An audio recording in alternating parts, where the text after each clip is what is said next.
ఈ రోజు రాష్ట్ర వ్యాప్తంగా తెలంగాణ రాష్ట్ర వ్యాప్తంగా కేసీఆర్ కేటీఆర్ పిల్లు మేరకు సబితారెడ్డి ఆదేశానుసారము ఈరోజు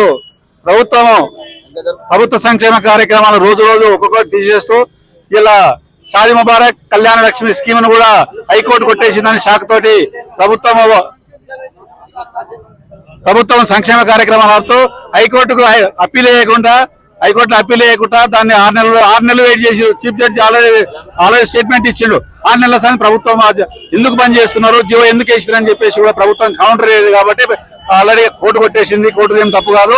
వీళ్ళు ప్రభుత్వం దాని సంక్షేమ కార్యక్రమాలు తీసేయనికే కేసీఆర్ పెట్టిన సంక్షేమ కార్యక్రమాలు తీసేయనికేనే ప్రభుత్వం కావాలని రోజు రైతు బంధు కానీ రైతు బీమా కానీ అన్ని సంక్షేమ కార్యక్రమాలు రోజు తక్కువ చేస్తూ మరి ఇది కూడా ముఖ్యంగా మహిళలకు షాదీ ముబారక్ కళ్యాణ లక్ష్మి వాళ్ళ పెళ్లి అయితే తులం బంగారం ఇస్తా అని చెప్పేసి చెప్పింది. అటువంటిది ఏది లేకుండా ఉన్న స్కీమ్స్ కేసీఆర్ పెట్టిన స్కీమ్స్ నే ఖరాబు తీసేస్తారు. కాబట్టి రాబోయే రోజుల్లో రేవంత్ రెడ్డి ప్రభుత్వానికి కాంగ్రెస్ ప్రభుత్వానికి ముఖ్యంగా మహిళలే, ఎందుకంటే మహిళా సంక్షేమ కార్యక్రమాలు జనాభాలో సగం ఉన్న మహిళలు సంక్షేమ కార్యక్రమాలు చేస్తున్న ముఖ్యంగా ఒక గరీబ్ అందరికి ఇస్తున్న మహిళలకు కూడా సంక్షేమ కార్యక్రమాలు ఆపేస్తున్నారు. కాబట్టి రాబోయే రోజుల్లో రేవంత్ రెడ్డికి కాంగ్రెస్ ప్రభుత్వానికి తెలియజేస్తాం.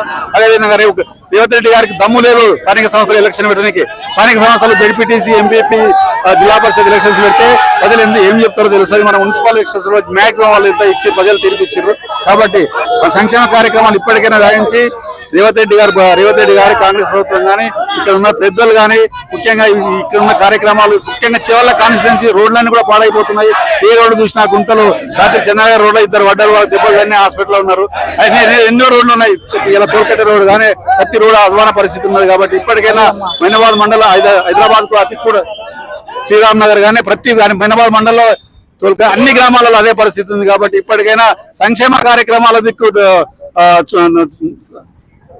పరిపాలన మళ్లించాలని చెప్పి కోరుతూ ఉన్న స్కీమ్ రద్దు చేయాలని చెప్తూ ఈ అవకాశాన్ని ముఖ్యంగా యువకులు మహిళలు రేవంత్ రెడ్డి ప్రభుత్వాన్ని వ్యతిరేకించి ఈ కార్యక్రమానికి వచ్చినందుకు ధర్నా చేసినందుకు ప్రత్యేకంగా మైనాబాద్ మండల నాయకులకు అందరికీ కూడా మరొకసారి చెప్తూ జై తెలంగాణ.